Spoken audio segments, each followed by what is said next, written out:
And we're going to start talking Liverpool, but stuff happens elsewhere too. Yeah. Napoli losing, Paris Saint-Germain winning, but only scoring one when they might have had a couple more. Yeah. But we're going to start, like I said, at Anfield because it's a big win. It's a win that puts Liverpool back to the top of the table, heading into what I think is a really tough run of fixtures. Yeah. Reportedly, they will be playing, I love saying reportedly there, they're playing Bayer Leverkusen at home, Aston Villa at home, Southampton away, Real Madrid at home, City at home, Newcastle away, and then the Merseyside derby, which, Everton or Everton, but it is a derby, and they've dropped points there in the past. So I think I'm going to kind of take this opportunity to sort of take the temperature of the Premier League's league leaders. We've had a ton of praise for Arne Slot for coming in, hitting the ground running with, frankly, Jurgen Klopp's men. This was a game they could have lost. They can thank Mohamed Salah for that. We'll get to his contract in a bit. But overall, Jules, I kind of feel he's not only is he ahead of the curve, but I wouldn't feel too bad going into this run of games. No, although I think there's a point to make, especially lately, that they haven't been playing great at all. They were not great. Most of their Brighton. opponents haven't been either. Looking at this run of games. No. I mean, the game that they just finished. Yeah. Still, I think you get very positive because of the position that you have. They win 8 games, 1 draw, 1 defeat in the league. It's pretty amazing so far in 10 games. They're perfect in the Champions League and in the domestic cups too, in the League Cup. But against Chelsea, they were not the better team. We said that. Against Arsenal, they were not the better team either. Against Brighton, they were not the better team for 70 minutes. And you still found a way of winning, which I think is the most important thing here, because they will get better. They should get better. But for now, you win even when you don't play great, because you've got great individuality. And again, Mo Salah has been at the heart of it. And he showed that again on Saturday. But without him, I'm not sure where they would be. Yeah, and that's what I want to get into, because I think he has to make some adjustments here. And I think he will make some adjustments because, let's face it, if you watch the Brighton game, you can't rely on, Ruter missing his chances, Kadioglu as well, the second one. It wasn't easy, but you still kind of expect more, especially the way he finished the first one. And then ultimately, it's a Gakpo shot cross that everybody kind of misjudges. Yeah. And then it's a moment of genius from a Mohamed Salah, who was otherwise generally pretty muted. Yeah. So I look at this, and for me, I bring up the fact that it's a long season and that he hasn't rotated very much, because a lot of times the gap between your starters and your substitutes isn't that big, that a super fresh squad player who's motivated, who's hungry, can't bring more impact. And we haven't seen this a lot from Arne Slot so far this season. He's generally not rotated. Yeah. But in this one, I thought he made a pretty big call, substituting Szoboszlai and McAllister at the same time. Yeah, it was not working. To be fair, he had to change something. He did. We've seen before, though, when he makes substitutions, not so much rotation in his starting lineup, but substitutions that they often have an impact. And when you can bring on Luis Diaz, for example, or you can bring on Curtis Jones and those kind of players, especially the attacking players, and they still have players missing like Jota, for example, but when you can bring them on, it's a massive difference. And when you have a squad like that, and then we go back to what happened in the summer when, yes, of course, they, apart from Chiesa, they had no new signing. But this squad was still so good and so much in place already that it was easier probably for Slot to come in and tweak a little things there and there to implement his own ideas, because that squad was already there with his leaders, with the past that they have together. And now he's using all the depth in his squad pretty well. So even when there's no Alisson, they're still the best defense in the country. So it's really remarkable. You say he's using it very well. I would argue that he's starting maybe a little bit to use it. And I think he has been effective with his substitutions, but these aren't things you can count on. I think he's going to have to use it more going forward. From the start, you mean? Because he's made pretty much all his substitutions all the time. So because but I mean rotation. I don't mean just making substitutions. I would expect more Tsimikas for Robertson. Mm-hmm. I would expect the back three at some point, by necessity, becoming some kind of rotation. Konate got injured, but it looks like he's going to be okay. Because I think you need to really pace yourself if you want to give yourself a shot of going all the way in all three competitions. Jules, I think to go all the way in all three competitions, I think you have to have more. You have to use your entire squad and use your whole rotation, and I think especially in situations like Liverpool where maybe the difference between your starters and your reserves in certain positions isn't enormous. Yeah. It seems to me obvious that there's games that Connor Bradley can play. It seems to me obvious that we've seen the Tsimikas Robertson thing. It seems to me obvious that in midfield they have other bodies, other options, and not just Curtis Jones. And although I get the sense that Curtis Jones now is going to be part of the rotation on a pretty stable basis now. And obviously it seems obvious up front that, look, I know Jota's out, but he's going to be coming back. But, soon. Gakpo, Nunez, Luis Diaz, I don't think there's massive differences with these three. And those are the ones that he's been rotating, the most, understandably. But it is a kind of a trend with a lot of clubs around Europe. Or rather, it's not a trend. Sorry. Let me correct myself. Some clubs have stuck resolutely to a defined starting 11. Other clubs, like Atalanta, who just beat Napoli, he says he has an 18, 19-man squad, and he uses them. Yeah. Pep, arguably, not with his substitutions, and we'll get to that later, but with his starters, you look at that defense, when they're all fit, it's kind of a revolving door, right? Yeah, completely, yeah. So it's... maybe when you arrive in a club like this, you need a bit of stability at the beginning, and things are working. So I can kind of see why Slot maybe is a little bit... not cautious of the Roma, but just wants to keep it like that. Yeah, reluctant. Reluctant's perfect. Yeah. He wanted to build his way of playing, and the way you do that, you need to have chemistry. Yeah. And you need to get results to win people over because you are, following a legend. And so he's done that. At some point, I would predict that he necessarily will transition away from this. And if we go through it, obviously Keller has been filling in for Allison. Let's leave that to one side. It's goalkeeping. That's a whole different animal. Yeah.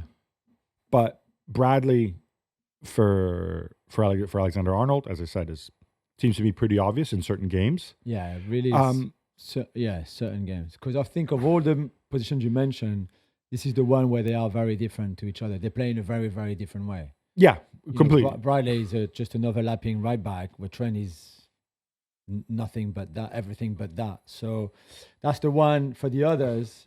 Yeah. But do you think, with the center backs, it looked like obviously Kwanzaa's had injuries early in the year. And then struggled when he played. And then had some poor outings. Yeah. He needs either Kwanzaa and Gomez to be able to take minutes from Van Dijk and Konate. Yeah, and I think Gomez did well when he came on at halftime when Konate hurt his wrist and had to come off at the weekend in a game where Liverpool, as we said, was second best, certainly when Gomez started the game. So Gomez is good. Kwanzaa, I just think they would be very careful with him because his confidence must be really low after what happened this season. But yeah, he's one for the future more. So Gomez could be in that rotation, especially Van Dijk is 33 years old now. For Konate, maybe, centre backs are strong and fit, obviously, and can play the whole season. And you rarely change, unless you're Pep, you rarely change, Saliba and Gabriel and Fofana and Colwill, for example, or whatever. But yeah, I think Gomez can get some game time. I think in midfield is where it gets a little bit interesting in the sense that Ryan Gravenberch, I think, has surpassed all expectations this season. Yeah. I genuinely thought they need a playmaker type, and they found one in Gravenberch, who I always kind of thought himself as sort of an inside midfielder, kind of like in the three on the side, rather than doing what he's being asked to do. Yeah. Being the more sitting, passing guy in the midfield too. We've seen McAllister play there last season. I think McAllister can do the job. So I would argue we're moving McAllister and putting somebody else in is the alternative, if you want, to Gravenberch. The alternative to McAllister, I guess, is Curtis Jones. Yeah. You could have Endo in some situations. He's hardly played, yeah. He's hardly played. He's purely defensive. But, there are going to be situations where he can give you minutes, especially off the bench. Szoboszlai, I think, doesn't necessarily have as much of an obvious alternative if you're going to play him in that role, other than maybe, again, McAllister, because he was he's been used. He was used there for Brighton back in the day. Yeah, and Jones played for Szoboszlai the other day in that kind of number 10 position, which I think is probably the one that fits the best there to replace Szoboszlai. So the two can rotate. I would keep McAllister a bit deeper because I think in the passing game and his passing range, he's probably the best passer of all those four: Gravenberch, him, Jones, and Szoboszlai. And that's why I think he lacks him there. And he only didn't start the other day because he just came back from he had a little injury. But apart from that, he's been great. With Gravenberch, as amazing as he's been, we saw against Brighton that it's also, which is part of the learning curve of him in his new position, that he got overrun a little bit. He looked a bit tired too and jaded a little bit, which is normal, I think. It's normal. But this underscores the importance of rotation, especially for players who aren't used to it. I don't think Gravenberch didn't start that many games when he was at Definitely Ajax. Not. And obviously coming to Liverpool, he came off the bench. So I think that's very much a position where, you're going to have to give him a breather. You're going to have to manage his time a little bit, maybe save him for certain games. Up front, we went through, the alternatives are all there. Looking at Brighton before I get to Brighton, is there a broader message? Are you prepared to go out on a limb and say, okay, so if Slot is doing better than Klopp with the same players, plus Chiesa, who I think has played just a couple minutes more than you have, and is doing better with those players, is there a broader message there about Klopp moving on, that maybe he moved at the right time, or you're not prepared to go there yet? Just asking. Don't shoot the messenger. No. I just think after 9 years, it was probably the right time to get a change at the club. I think Klopp is such a demanding coach that a new voice with new ideas, not completely different, but just a few tweaks there and there, different personality, although with a lot of similarities with Klopp's personality, was probably a good thing. And especially, I think, when you keep the same squad together, if there'd been like 5 players leaving, 5 players arriving, and Slot, on top of his own philosophy, had to incorporate those new players, things would have been much harder. Instead, it's the same squad, which is a very good squad. Okay, a few aging players, a few players out of contract in the summer that you have to sort out, but also some really good young players, mid-age player if you want to. Perfect. So then you just have to work with that. The leaders are in place. Alisson, Van Dijk, Salah, who are the bosses in that dressing room, who are the key players. So what you have to do basically is, make yourself accepted as a new coach, but that's easy. He's a charming, really good guy, good coach. And then it's just changing, tweaking the few things that you want to be different. And that's what he did. So I don't know if he will reach the height that Klopp reached and if he will win Champions League and Premier Leagues. But in terms of a start, this is the best they've ever had, ever. Not it's the same group of players as last year, which I think says a lot about Slot. That's what I was driving at. That's what I find most impressive. But last season they were in the title race until March. No. I'm saying for somebody to hit the ground running, to make Liverpool better this year than they were last year, at least in terms of results. Yeah. And thus far they are, without adding a single player who's significant. I think that's really impressive. Yeah, I think that's hugely impressive. People say, he's coming from the... people are saying this about Amorim at United, right? Well, it's too big a leap from the Portuguese league. There should have been, something in between that, the Premier League. This guy's at Feyenoord, the 3rd biggest club in Holland, and he makes the leap from there to Liverpool. That is a big jump. No, it is massive. And I think he deserves a lot of credit for that. Yeah, absolutely. A word on Brighton. I get it. Brighton confused me because I feel like there seems to be such a constant churn. We're talking about rotation, right? Brighton are not playing in Europe, and yet there seems to be this constant churn of personnel. Like I watched Carlos Baleba a couple of weeks ago, and I thought, "Wow, this guy's really good." Almost like Moises, who? Yeah. And then he comes out. Then that other dude played. I'm blanking on his. Is it Ayari? Ayari, yeah. And I'm like, wow, he's really good. Is it the system? Is it the players? Yeah, I think it's a bit of everything, really. And when you think that there are players who are still injured, for example, like O'Reilly, who are going to come back and could also have an impact. When you think about Diego Rossi, for example, who's going to come in January from MLS, who's also a very talented player that can become even better and better, you think, wow. So, but we knew in terms of the squad that they had. The only problem but these are not settled. What I find interesting again, these are not settled. This is a new coach, yeah, right? I'm just contrasting him and Slot. This is a new coach who has not opted for a settled lineup. yeah, Right, the players often change. He puts concept. Maybe it's because he can work with them more during the week, so he can maybe choose players who are fitter that week or whose numbers are higher or however he wants to put it together. yeah. I just find it a really interesting contrast to That's Slot true. in terms It's a good point. of his approach. Yeah, it's a good point. I also think that sometimes it costs them a little bit because they are a bit naive in the way they play. They're a young team, apart from a few that like Duncan, Welbeck, and those kind of guys. But overall, there's also a lot of young players there, and maybe it shows a little bit. All right, last point on Brighton. I have a cynical friend who works in football, and he says, thing about Brighton is a lot of their players are only really, really good when they're at Brighton.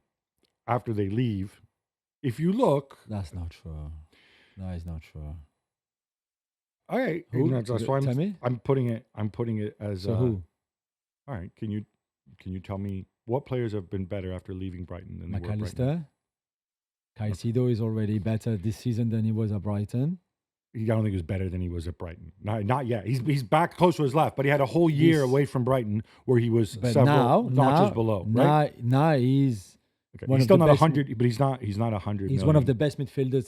The price doesn't matter. We should not look at price to see if a player is better now than we he are was because before. that's the expectation when they leave. I right? disagree. I don't think so. Is Ben Ben- White better? Yeah, Really? yeah. Ben White is better than the player who was at Brighton. Yeah. Yeah, Okay. definitely. There's a production. No, I think Producer Freddie was just giving us names of players who left Brighton. So who else? Who is worse now than they were at Brighton? This is a talking point now. Obviously, I'm blanking, but producer Freddie, can you give us some other names? No, but the point is because we should not look. Oh, the player cost 100 million, so he should be like Maradona now. We don't. No, he should live up to his fee. So the But expectation. the fee is what somebody's ready to pay for. That Right, doesn't mean because that they think because you he's cost going- 100 million, you should be the best player in the world and win the Ballon d'Or. nobody's saying he should be the best player in the world. Well, yeah. But That's what you if say. you You play to your fee. You say. if you're willing to spend 100 million on somebody, that means the Yeah. expectation is that he's going to produce on that level or something approaching that level. I don't think there's any argument that Moises Caicedo in his first season at Chelsea, and again, you can blame the club, the manager, Yeah, in and no, out, blah, blah, blah, the madness, right? That he took a step back. Yeah, I would yeah. also argue Robert Sanchez took a step back. I don't think Robert Sanchez was very good when he was at Brighton either. Right. Okay. Was Marco Cucurella better at Chelsea than he was at Brighton? I mean, Yeah. it's Okay. tight. But like Trossard is better at Arsenal than he was at Brighton. Yeah, definitely. I'm not sure Trossard was better at Brighton than he was at. Is better at Arsenal than he was at Brighton. I think he was pretty I good. disagree. He But might then be you somebody- also he didn't play Champions League with Brighton. He played Champions League with Arsenal and scored in big games against big teams like Bayern Munich. that makes you better. Like, I mean, you, Well, you yeah, don't if you have play an them when you're at impact. I Brighton. mean, you just said you need to have an impact, especially on big fees. The guy has an impact in the Champions League, and you said, does that make him better to be the best player in the game against Bayern Munich? So that doesn't count. Well, not when you can't play against Bayern Munich when you're at Brighton.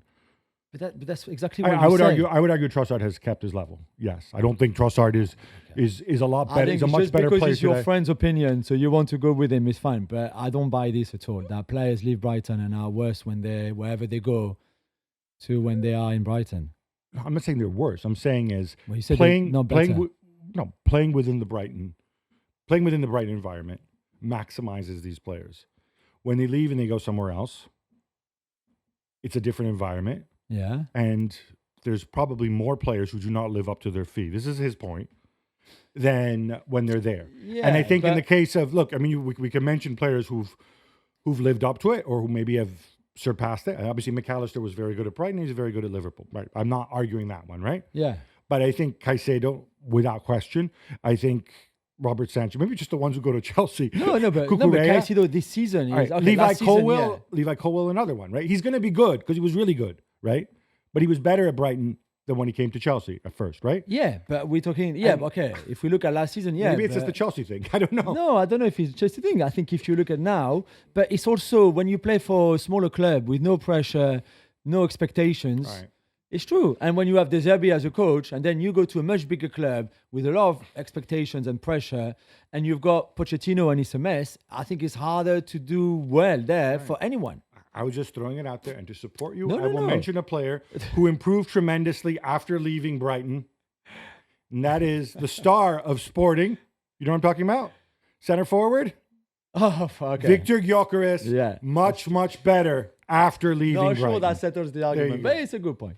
All right, enough Liverpool. How about some quick hits instead? Let's go, Gab. Barcelona won't stop, Jules. It's a 3-1 win in the derby over Espanyol. But, Yeah. Jules, the wheels nearly came off in the second half. You getting nervous about this high line? It is very risky at times. We said that before. I mean, Espanyol had 2 goals disallowed for tiny offside. They were offside, but they were tiny. Inique Peña makes a massive save too. But I guess a 3-0, maybe they took their eye off the ball as well because they were also very good with the ball. Great ball from Lamine on the first goal by Olmo. Even better ball maybe from Casado to Rafinha on the second goal. When they play so well. But that high line against the better team would have cost them on Sunday in that derby. I think he needs to figure it out, and I think he's going to go and change things. Now that, when he comes back after the international break, De Jong will presumably be fit. Christensen will be on his way back or will be even ready to go. I think there's going to be certain games when he says, you know what, when Araujo presumably will be back at some point too, he's going to say, you know what, I don't need to play this high line all the time. I'm going to mix it up. I'm going to change the way we play. It's taking so much out of all our young players who've played so many minutes. Now I've got Gavi. Now I've got these other guys who can take some of the minutes. Even Ansu Fati scored or came on. So, he can contribute something. I think, again, he necessarily needs to do this because I don't think any team in Europe has expended as much energy of the big teams as Barcelona But have why so if far he this stays season. keep the same high line and just change the personnel? Then he's still running risks. And Yeah. I think, I don't, all right. Then I think it would be the wrong choice. Yeah, Put it that we way. see. Ademola Lookman scores twice. Atalanta win 3-0 away at Napoli. Gab, Antonio Conte comes crashing back to earth. Yeah, so he did the thing where afterwards he says, we lost to a better team. They've been on a journey for many years. That stability, I just arrived. I'm like, dude, the reason you just arrive and then it's because you then just leave, right? So that's why you don't have the luxury. I'm not going to blame him too much. I think you come to the realization that Lukaku in the system doesn't work the way he wants him to, and I think it really frustrates him. Doesn't change the fact that Atalanta are absolutely fine. They deserve a lot of credit. Performance. Lookman, unbelievable. Yeah. And going back to what we said before about resting and rotating players and finding right players who fit your system. Matteo Retegui is the top scorer in Serie A, and he left him on the bench. Yeah. So if you're going to have the courage to do that, and you keep rotating so you can always outwork and beat your opponents for intensity, you're going to be in for a shot if you also have quality, which Atalanta now do. I think it's tremendous what they're doing. They're third in Serie A. Napoli will bounce back, but tell you what, it's going to be an unpleasant week at training under Antonio Conte this one. Definitely. Arsenal fall away to Newcastle as Alexander Isak scores the only goal. Jules, Arteta says they deserve to lose. It's a bit harsh. Yeah, maybe a little bit. They were not really in it though, in terms of, I think, the right mentality and the intensity that Newcastle put at some point. I don't think Newcastle were that great. They scored a lovely goal, although Thomas Partey should have cleared the ball better than what he did on that goal. And Declan Rice has a massive chance at the end to make it 1-1, and I think you would have taken a point from Arsenal from an Arsenal point of view. But they lack cutting edge. They lack something in the last third in terms of creativity. When Saka is not on a great day, or Trossard or Havertz, then I think it's a bit laborious with the ball. So there's a lot of things for Arteta to ponder, I think. You're obviously waiting for Odegaard to come back. In midfield, it's midfield. In midweek, it's Inter in the Champions League. Yeah, well. I think it comes in a situation where a draw would actually suit both teams. If something goes wrong there, it's Chelsea away at the weekend. Mm-hmm. You do not want to go into this international break a million points back. There's 3 games without a win now, competitions, That's in the league, sorry. In the league. Oh, and by the way, what we were saying before about rotation, the same guys, obviously they've had injuries. But Declan Rice and William Saliba, except for the games they got sent off and went back through suspension, played every minute of every game. Kai Havertz has played every minute of every game. Gabriel, I think, has started every game this season, as has Thomas Partey. Starting to wear, they need the fresh legs. Yeah. And more Gunners, Gabby. The Daily Mail reports that sporting director Edu is leaving the club. How big deal would that be if that was true? Well, I think they're pretty confident in their reporting, so I'm going to assume for a minute it's true. Yeah. There were suggestions he could be moving to moving up the table to a team that's higher up the table than Arsenal, to Nottingham Forest, who we'll get to later. I think when these things happen, it's not like I said, you're at Arsenal, right? And it's not like he's leaving for Real Madrid. So clearly there must have come a moment, and I'm purely speculating here, where the club said, okay, well, you're doing fine. We're not sacking you, but these are your responsibilities, and we're going to work this way. And after having been there a bunch of years, I could imagine him saying, all right, fine. I want a new challenge elsewhere. I think he's been big. Many of the players have been hit. Some of his early signings, Willian, David Luiz, have been big misses. I think this role is really, really important. And I think it's pretty critical that either Arsenal they may have a solution in-house. I don't know. But it's really important that they fill it in the right way. Jules, we're not done. We have more quick hits. Yes. Manchester United and Chelsea battle to a 1-1 draw at Old Trafford. Jules, what did Ruben Amorim learn? Did he fall asleep halfway through? Like maybe many of us. I don't know why I guess you learn that they can be disciplined at times if they want to, United. They won't score many goals, certainly in this current setup with the former manager and the current interim one. They don't create much chances. Maybe he would have been a little bit disappointed by Chelsea and the way they played compared to what they've been doing in recent weeks, because it was a poor game of football, let's be honest. Yeah. So for most of it, especially the first hour or so. I thought Chelsea were better in the first hour. And then I thought at the end they had some wobbles. But right now... So they were sloppy, I thought. Both teams. They got a point. They're up there. But, man, it does feel that when the other team gets disciplined defensively, unless Cole Palmer switches on the light, it's a struggle. Yeah, it is. And meanwhile, Gabi, Manchester City lose a Premier League game, after 32 matches unbeaten away at Bournemouth 2-1. Yeah. Look, first of all, max respect to Bournemouth. Incredible. This does not come out of the blue. This comes after a draw away to Aston Villa and everyone's tactical god, Unai Emery. It comes after a win against Mikel Arteta. Yeah. And look, shall we make it a trifecta of Spanish managers? Nice. Pep Guardiola, of course, Bournemouth manager. Andoni Iraola happens to be Spanish as well. Maybe he identifies as Basque. I don't know. Yeah. But the point here is Bournemouth played really, really well against them. Bournemouth won the XG battle, which is pretty amazing because that includes those 2 close-range chances for Erling Haaland at the very end. Again, but I want to talk about Pep because Pep said, I played Kyle Walker, who was terrible. He hadn't trained in 19 days, came back, trained for 6 minutes, and then I started him. And not only did you start him, I might add, you played him for 90 minutes. Yeah. Why? You had Rico Lewis on the bench, who came on. Maybe he didn't think that Rico Lewis could match up with Semenyo or Tavernier. But the guy who trained for 6 minutes. And this is what I kind of struggle with about, obviously they have injuries, and obviously Rodri's a big loss and whatever else.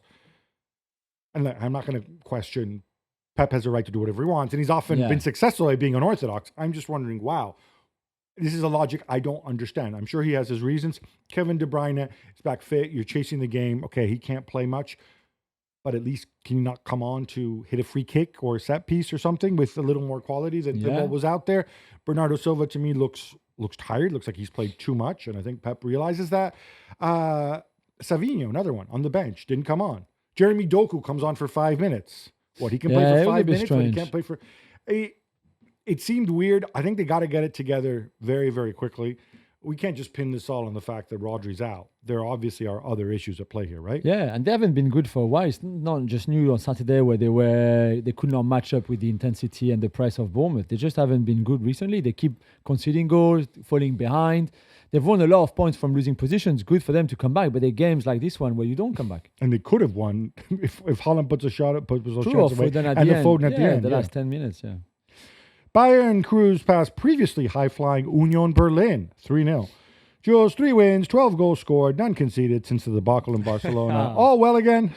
Well, I think this might be one of the stories of the season for them. They are clearly they're too good for a lot of the teams in the Bundesliga. But then the way they play, especially defensively, the way they are exposed in transition will cost them against better team. whether in the Bundesliga or in the Champions League. So they were very good before the Barcelona game. And then obviously we know what happened there. Now they are good again until the next time they meet somebody as good. That is true. I feel like it's going to be like that pretty much for the whole season. I thought Joshua Kimmich and Alphonso Davies, and of course Musiala, but we know about Musiala. Yeah. I thought those guys deserve a shot. They got contractual stuff going on. They've got potential distractions, and I thought they came together very nicely. And Kingsley Coman was amazing. Again, we mentioned him also on Thursday. Inter need VR in the 8th minute of injury time to Everton, a Venezia goal, and get all 3 points. Gab, they gave up a lot of chances. Sommer made like 2 incredible saves. Okay, so a couple of things here. So first of all, on the goal, I thought it was a goal. And then I watched the replay and I see the ball hits the guy's wrist. Yeah.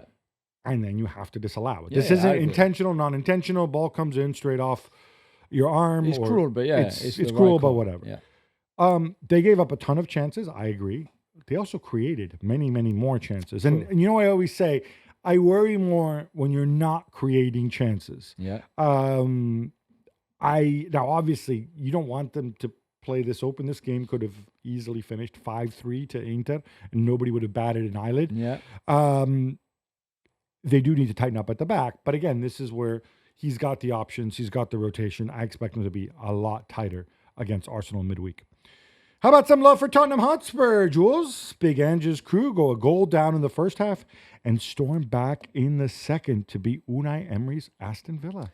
Yeah, he left James Maddison on the bench, for example, which I thought was quite a brave call. Maybe more stability in midfield with Sarr and Bentancur. And Villa started well, and Villa had chances. The XG is 1.8 or something like that to Spurs 2.6, and Spurs still scored 4 goals. They were clinical. Solanke, who hadn't had a shot on target in the 6 games previous to this match, scored 2 really good. Well, one is a really good finish, especially the first one. So well done to them. 3 times now they scored 4 goals at home. Everton, West Ham, and this. Solanke games. gives you so much effort even when he's not scoring, and I think but Postecoglou appreciates that. Yeah, true, but he needs to shoot, and he needs to shoot on target as well. And sticking with that game, many, including himself, were shocked when Heung-min Son came off just before the hour mark. Gab, did you understand it? No, I did not. I don't understand. It's not that I don't understand that he had to come off. Ange explained afterwards, he's coming back from injury, blah, blah, blah. He said he's never going to play more than 55 minutes. Fine, you take him off. But even if it looks odd that you take him off after he delivered that ridiculous assist for Brennan Johnson's equalizer. But that said, presumably you've told him before he's your captain. This is a terrible look to have Heung-min Son saying, what, me? Like, Heung-min Son, who, by the way, is probably the least problematic, controversial guy in the Premier League, certainly among the big players. And it makes it look as if there's a miscommunication. It makes it look as if there's a thing there. I don't know if there is. And I can tell you in some ways. No, clearly I hadn't told him. Or he clearly maybe wasn't paying attention. I don't know. But the thing we know about Son is because Son doesn't leak things to the press, it doesn't have a camp of busybodies who leak things to the press, like some players, like some wide players I could mention in the north of England. We're never going to get Son's version of events. So this is just going to move on. Yeah. And if Spurs lose, the narrative will be, oh, look, Ange's falling out with Son. Dude, just get your story straight and execute. Ousmane Dembele scores early for Paris Saint-Germain, and Lens end up with 10 men early in the second half. A lot of chances, not much in the way of finishing for your boys. A win's a win. Would you make a Marco Asensio's audition as center forward? No, I like him as a 9. He's played there as a false 9 for most of the season. This is his position now when he's fit. It's just that lack of efficiency drives me mad. I mean, the XG was almost 3 again in that game. Even at 11 against 10, we were just... I don't know. There's a lot of really good things, I think, in that performance and what PSG have done through the start of the season with Luis Enrique, the fluidity, the change positions, everything like that. There's a lot of good things, but please just score more. Just take some of the chances. It's unbelievable at that level how wasteful they are in front of goals, really. I don't want to be mean because I don't like him, but I will be mean. A year ago, Paris Saint-Germain bought Randall Colomwani for 75 million euros plus bonuses, right? Presumably, they had a chat with their highly paid manager, Luis Enrique, and said, hey, we're going to sign this Randall Colomwani fella. That cool with you? This is money we can spend on somebody else if you tell us you don't like him. I think The man has started 2 games this season. Did he suddenly get a lot worse? No, Colomwani is a Nasser Al Khelaifi pick more than Luis Campos or Luis Enrique, and he's also a buy at that time, a signing to make Kylian Mbappe very happy to bring one of his best mates to the club, I think. Yeah, so Colomwani, or he's on his way to Real Madrid next. Well, January is gone, I can tell you that for sure. Juventus continue their Jekyll and Hyde act, Gabi. They were disappointing against Parma in midweek with that 2-2 draw, so I guess they were good against Udinese at the weekend. In fact, they were good. They won 2-0. They wrapped the game up early. They still had some jitters at the back, but Gregorio to make a huge save. Lorenzo Luca hit the woodwork. But I think this is forward progress. Tim Koopmeiners started his first game, which is good, which is encouraging. Thuram with his goal, nutmeg and the finish. Kefren Thuram looks pretty darn good. Yeah, it's good, but this is a young team with a new coach who's changing everything. They will be inconsistent. This was way back on Friday, but El Nasser were held to a 1-1 draw by El Hilal, and you were there, Jules. Yeah. Tell us about the experience of what I assume is your first Saudi Pro League derby. It was my first time in Saudi Arabia to start with, in Riyadh. It was my first time in Saudi Pro League game. It was amazing, I have to say, the atmosphere. They're two of the best teams in that league, really. And Al Hilal are a really, really good team. And Al Nassr scored early, a lovely, lovely team goal. They've played really well, great. And then Milinkovic-Savic late on a Renan Lodi cross to make it 1-1. But it was good. It was competitive. Cristiano was there, Sadio Mane, all the big names. You tell me Cristiano was there. Give us some Cristiano nuggets. You were close enough to touch him. His back heel genius on the first goal is amazing. If you haven't seen it, he makes the whole difference. His ball to Brozovic, then to Otavio, then to Talisca.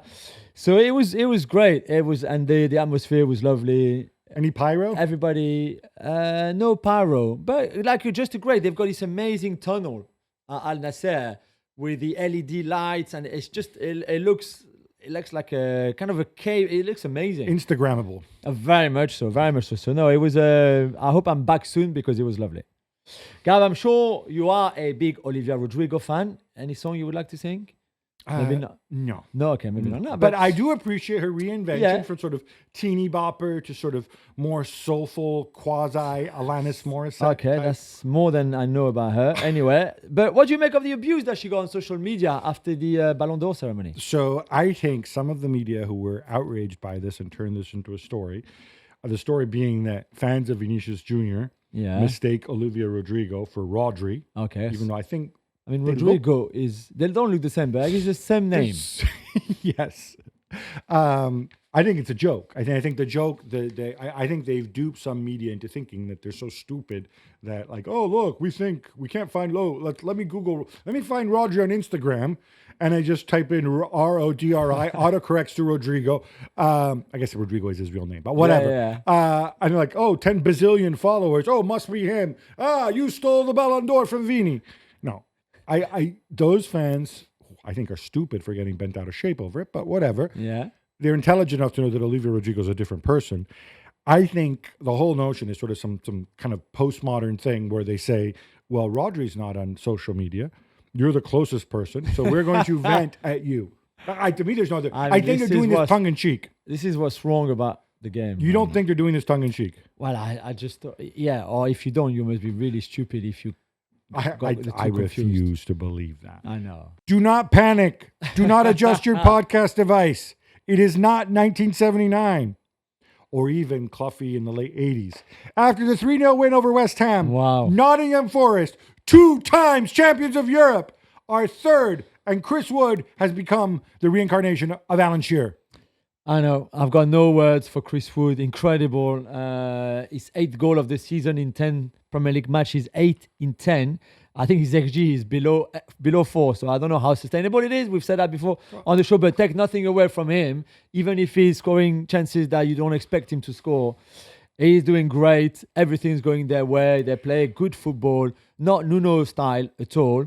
Even he has seemed to be transformed himself and turned into Brian Clough somehow. So well done to everyone involved at Nottingham Forest for what is incredible start of the season, the best they've surely ever had, even back in when they were very, very good. So, well, they did win the league. So. Yeah, but I'm not even sure when they won the league, they had that many points after 10 games. So we need to check. But amazing. So well done. Let's hope it continues for them. Forest fan, should I have said Chris Wood is Trevor Francis? The problem is our audience skews a bit younger, and I think a lot of people might have forgotten Trevor Francis. Was Trevor Francis more of a 10 than a Alan Shearer type of number 9 or not? I don't know. I don't know much about Trevor Francis. I was like wearing diapers when all this happened. Like, so. this is all before my time. Yeah. But which just underscores how remarkable amazing. all this is. And they're doing it while Evangelos Marinakis is suspended.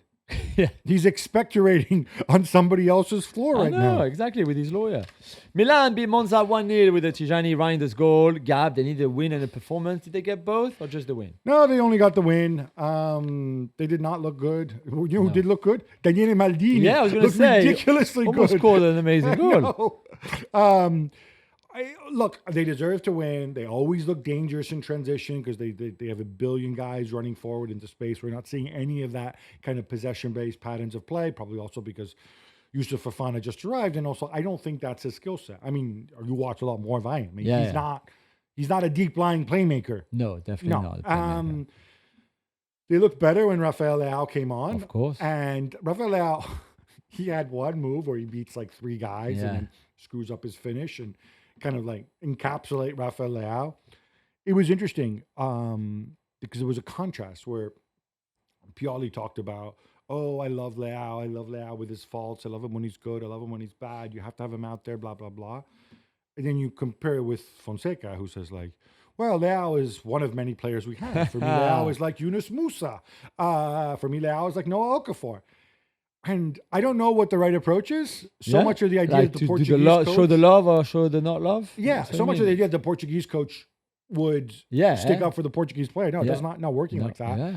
I'll tell you what, if he gets Leao working, if he does some sort of psychological voodoo on him, Milan are going to be really, really good. Yeah. Atletico Madrid get back to winning ways with a 2-0 win over Las Palmas with goals from the only living Sorloth in captivity. Right. Lovely goal. And how about the other goal scorer?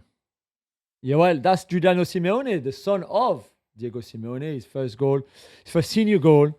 Lovely finish, to be fair. The ball over the top. He runs. He plays on the right side of the team. It was better from Atletico after some really bad performances. We said, including obviously in the Champions League. They go to Paris in midweek on Wednesday night for a massive game between them and PSG, and you don't want to be the losing team on either, but at least they got a bit more confidence. They play a bit more like we know how they can. They defended well. Okay, Las Palmas are not great, and they've got Oli McBurney up front, but... Stop it. It was still good from Atletico to kind of go back to what made them so good. They played well in transition. They worked really hard. And they could have scored more goals even to the 2 that they scored. So that's what they needed, I think, at this time. 2 points here. One is what I love about the Simeone brothers, both Giuliano and Gio, is that while they obviously grew up wealthy and privileged, they inherited that sense of cholismo from their dad because they play attacking positions the way, the way a defender or a linebacker in American football would play. They play with so much intensity and so much drive. And the other point about Oli McBurney, he moves to Las Palmas, which is like 11 months of sunshine out of the year. Yeah. With his skin, at the start of the season, he was red, like clearly red. Now he's better. I'm surprised he doesn't wear some sort of bodysuit when he goes out there because he took his dermatologist. He had an amazing assist the other day, so he's doing well. He did. Well. Gab, we wanted a reaction for Borussia Dortmund and Nuri Sahin after 3 straight defeats, and we got one. We did. Now, I don't want to appear unkind, but Leipzig were really bad in this game. Terrible. Although they took the lead, but still. They had the early Sesko chance, and they took the lead, and then they kind of chucked it. Orban glitching at the back. Yeah. Gertruida. Not good. I don't. So look, you're at home. You're Borussia Dortmund. You're motivated. The players still have pride.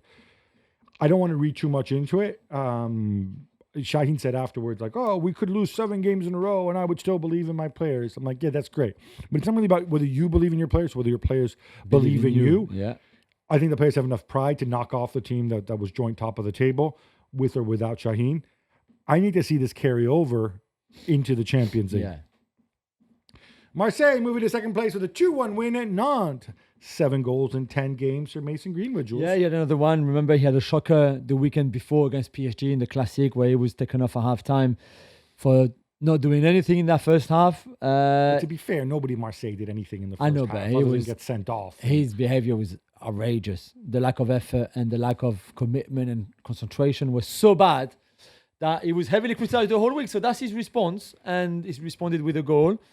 Neil Maupay also scored. It's a massive win for them. They didn't play that great in the game, and you expect them to beat Nantes even away in Nantes, but still they need that badly. And now they're level on point with Monaco, 6 points behind PSG as second place. So let's not forget the Champions League next season is the priority for them and for De Zerbi. Not so much if they can win the title, of course, but so they are at a place where they want to be, and that win it was big just for that. Who do Paris Saint-Germain fans fear most? A, Monaco, B, Marseille, or C, nobody in Ligue 1? No, I think Monaco were really good until I don't know what happened the last 10 days, man. They just disintegrated. But I think Monaco more of a threat. Yeah, Monaco are a better team, I think, when they are when they are on it. Roma come back twice at Verona, but ultimately lose 3-2. Gabi Van Juric is under even more pressure. The fans are even more restless, and the media are suggesting a coaching change is imminent. Yeah, Again. I mean, if the Friedkins kind of, get their head out of Toffee land and pay some attention to what's going on here. Juric, again, not a bad guy, not a great performance, but comes out railing against the ref, talks about unifying the team. They had a big row after the defeat in midweek, and he came out and he said, it was the weekend before, and he came out and he says, things got really heated and violent, but I like that. I'm like, dude, it's not normal that you like it when things get violent, unless you're, into S&M or whatever. I'm not here to judge. Already the people are talking about a coaching change. And this is based on the fact that the Friedkins, apparently they were in LA where they met with a guy I've known for many, many years, Charles Gould, who's a recruitment guy. He's got a company named Retexo who helps them hire people. The names that are out there, it's a very much a mixed bag, which suggests to me that this is just media speculation. So a portion of the fans want Claudio Ranieri because he's from Rome. Yeah. He's a Roma fan. Yeah. He was a former Roma player, and he's been there twice. And how do you not like him? Not really a move forward. Roberto Mancini, who certainly has a ton of money, but that's true. A former hardcore Lazio guy. I know. Also, I think if you're Mancini, you can hold out for something better. Yeah. Daniele De Rossi, who's already under contract. Nice thing is you don't have to pay him anymore, but I'm not sure he'd come back unless he says, guys, let me go and pick everybody at this team. Paulo Sousa, but you have to get his release from Al Shabab. And finally, Frank Lampard Jr. Oh, my. Who's mentioned his name? Like, who's offered him? Those are the names I would love Frank Lampard Jr. to rock up at Roma. Yeah? Yeah, I would love it for him. I don't think if you were a Roma fan, you would be delighted to hear who's your manager? Frank Lampard Jr. Oh, okay. No, you're not into that? Definitely not. My guess is they keep going with Juric. I don't know what they want to do, if they want to sell the club or whatever. Your boy Gizolfi, who I don't know. It's tough for him. I feel a bit for him. I tell you what, somebody at that club needs to speak and say, you say that every week almost, but it is absolutely ridiculous. I know. It is absolutely ridiculous. You have owners who are halfway around the world busy with another club who never speak. Yeah. You don't have a CEO. You have a director of football who's a mute. It's a sad situation, I think. Poor Juric. I mean, I know he's a tough guy, but come on. Monaco lose at home to Angers. And it's 2 defeats on the bounce for Adi Hotter and friends, who slipped to 6 points back. Jules, you say they're a bigger threat than Marseille. They were. You can understand the last defeat against Nice. We mentioned it. They were down to 10 men. Okay, in the derby. But Angers, not good, and you're at home. Terrible. Although, against Monaco, never really play at home. No, but still. Angers are not a good team at all. They won the previous weekend, the first game in the season. Now they go 2-2 by winning away at Monaco, who had a horrendous the first half.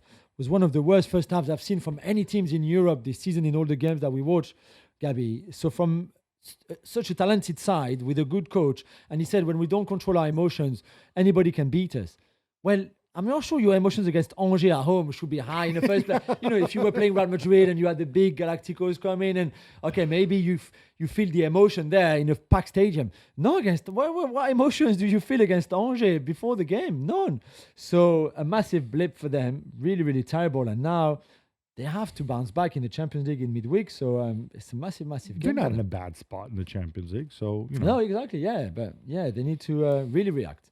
This was way back on Friday, Gab. Bayer Leverkusen could not go past a scoreless draw at home against Stuttgart. Is the magic wearing off a bit for Xabi Alonso? I mean, if you discount the, They could have won 3-0. if you discount, I'll get there. If you discount the German, if you the results reading, if you discount the German Cup, Yeah. where they played something called Elversborg, which I'm assuming is a team of elves. Yeah. They've only won 2 of their last 7, and one of those was against Milan when yeah. they were very, very lucky. I Yeah. saw it. They're 7 points back. It's 4 draws already, I think. I know it's early in the season, but 7 points back is a lot. On the other hand, in this specific game, Yeah.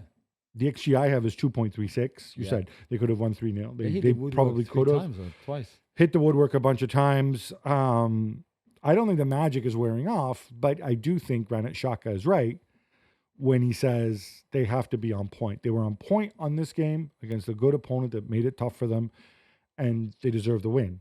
But they can't coast games. Maybe last year there were a couple games where they could have surprised people and whatever, but no, they have to remain focused. They have to remain on point. Yeah. Otherwise, they're not getting back into this title race. And I don't know, if they were to finish 4th or 5th, obviously Xabi Alonso will always be a legend in Leverkusen, and we all assume he's going to leave in the summer. Yeah. But everything changes if he leaves after 4th or 5th place, maybe a quarterfinal round of 16 exit from the Champions League. Do you know what I mean? Like Yeah, absolutely. No, completely. so it's hard, but hey, that's why you're Xabi Alonso. Everybody loves you.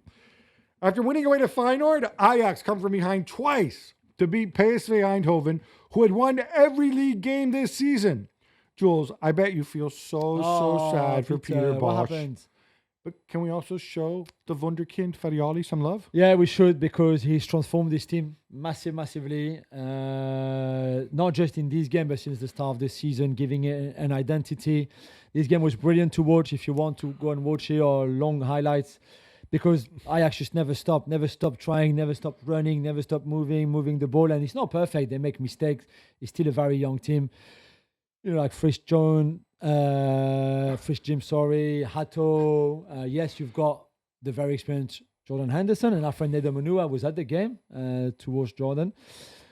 But they are just lovely to watch, and they have a game more to play. They're just behind PSV now in the table, which is going to make a very, very interesting season for them. But Farioli has changed everything. And I have so to happy say, for him. if you want to see something different, please, you don't often watch the Eredivisie, find the highlights there on YouTube. You can watch them on Ajax's official YouTube channel or PSV's official YouTube channel. Where weirdly on PSV's one, they're actually like a minute longer. I don't know why they'd be longer on PSV ones in a game they lost, but whatever. I don't know. But yeah, really good from Farioli. And you don't feel bad for Peter Bosz. Absolutely not, Peter, because he got done on what Peter Bosz got done anyway. Right, would you still take Ten Hag ahead of Peter Bosz? Yeah, probably still somehow, just because he's younger. The Football Association here in England will reportedly allow Thomas Tuchel, Gabby, who is the New England manager, as we know, to divide his time between London and Munich. Are you happy with that, or do you think he should live full time in England? I don't think it makes any difference, frankly. I mean, he's going to spend a ton of time here. I think if I were the FA, I would say, hey, Thomas, okay, you're going to go watch these games. You're going to have these meetings. Yeah. Outside of that, do what you want. You could live in Kathmandu for all I care, as long as you're on the end of the phone. I think it's important that once you put down these are your requirements, and I think in-person meetings are important, and I think visiting clubs, talking to players, I think that's really important. Obviously, watching matches is also really important. Equally, there are England players or potential England players who happen to live in Munich, like Harry Kane, and don't laugh, Eric Dyer. So, or he might want to go to Madrid. And watch that Bellingham fella. So there are maybe even Milan to see some Tomori, although he's not getting in the team of late. No. Or Loftus-Cheek. How about that? So, who I believe he worked with before at Chelsea. So, look, this idea of being anchored to one place is silly. What's most important is that you have a good job description. You lay out what the requirements are. The requirements aren't just going to be coaching the team in international games.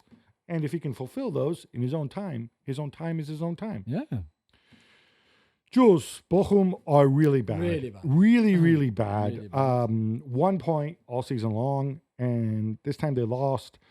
to Eintracht away, 7-2. 7-2. Eintracht now up to third. Omar Marmoush, I thought he was going to add to his total. Marmoush. He only scored 1 goal. What gives? 1 goal, 2 assists, though. So it's pretty good return from him. Ekitike scored 2. An incredible performance. They were 4-0 up after half an hour. You were like, wow. And it's because they're very good, Frankfurt. They play very attacking football. And Bochum are really bad, as we said. But for Marmoush, I mean, I don't know how long he will keep this up and if it's sustainable even. But he's already on 10 games, I think, which is the best after 10 goals in 9 games, I think, which is the best they've ever had, even better than Anthony Yeboah when he played there. All those years ago, incredible. His partnership with Ekitike up front in that two-man front two was incredible. Is incredible. They complement each other so well. I love watching them play. It's great. It might not last, I give you that. But for now, it's great. I don't love watching them play because I always get this sense of dread defensively. But it's part of the fun, I think, because considering 2 goals against Bochum, and to be fair, Bochum could have had easily another one. It's hard. It's fun. I think it's just a fun team to watch because they score goals, they give away chances, they give away goals. It's fun. But they will be better off for it, I think, at the end of the season. Fluminense have released Marcelo after a pitch-side row with his coach, Mano Menezes. Gabi's 36. Is this the end now? This is so stupid. I watched the highlight. Basically, he was going to come on as a sub. It was like the 90th minute of the game. You could tell it was one of those substitutions where it's like, dude, I'm Marcelo. You're going to time-wasting substitution here. Mano Menezes is like explaining things to him. Marcelo looks like a sulky teenager. And then eventually Menezes says, all right, screw this. You're not coming on. And he goes, he sits down, puts on his bib. And now he's been released. I guess they're saving some money on his wages. I think he can't run anymore, but he can still hit a ball accurately. I think if you find the right level for him and he wants to keep playing, I think he can keep playing. The paradigm has changed, right? Yeah. For these types of players. So why not? But it's not going to be at a high level, and it's obviously not going to be even at Fluminense level.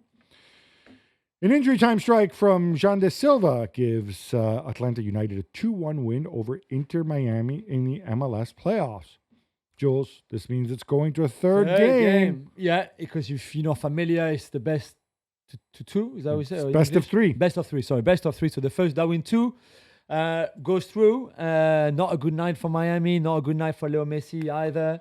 And Atlanta just the hope and survive for a few more days. The whole week, actually, because the third game is next weekend, if you are interested to watch. It's been a great playoff so far because Columbus Crew, who won last season, are out.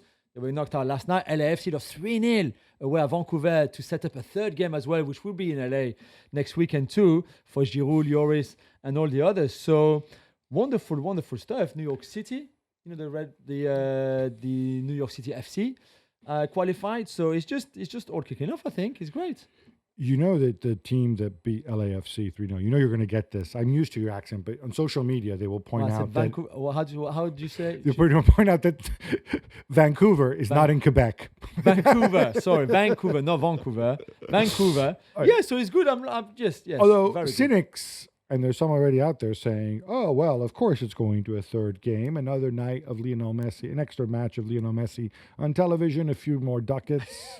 Imagine if somebody has said to me, Leo, it'd be good if we lose tonight. But it does raise the point, though. Again, if Inter Miami get knocked out, this whole Club World Cup thing and let's get them in. Their position. That's going to rankle based on the supporters show. That's going to rankle ruffle a few feathers. Yeah. Sofiane Amrabat scores in the 102nd minute. Jose Mourinho's Fenerbahce take all 3 points against Trabzonspor. Gab, a vintage celebration and post-match press conference too. Yes, very, very angry after the game. The celebration, look, I feel a little bit bad for him because they're losing 2-1. Then Edin Dzeko manages to pull one back. And then the 12th minute of injury time, Amrabat gives him the winner. He does a thing where he's sprinting and he's going to do the slide like he did when he was a younger version of himself 20 years ago. Somehow, I don't know if his foot or his knee. The pitch is too dry, I think, so his knees just His knee gets caught in the turn. Yeah, and he falls over. He had a good laugh about it, and then he got angry again. Yeah, angry. And he said they were drinking coffee. That's why they didn't see the incident. Yeah. You won the game. Enjoy the win. 5 points back. behind Galatasaray and Victor Osimhen. By the way, your boy Mauro Icardi, there's suggestions. Yeah. He could be on the market in January. Yeah. We said before, though. No, I'm not sure. We were not sure there would be room for the two of them up front. Arsenal unknown. Oh my God, you would love. Yeah, I'll take that. Kai Havertz has played so many I'll freaking take that. minutes. What happened? I'll Something have to him him. back in Paris to score all those chances that we can't finish. Yes, that's what we want. We want an Icardi for Colomwani swap so that Colomwani goes to Galatasaray. Amazing. And then Galatasaray loan Colomwani to Real Madrid so Kylian can have a friend. Yeah, exactly. Where do I sign? There you go. We've set it all up for you.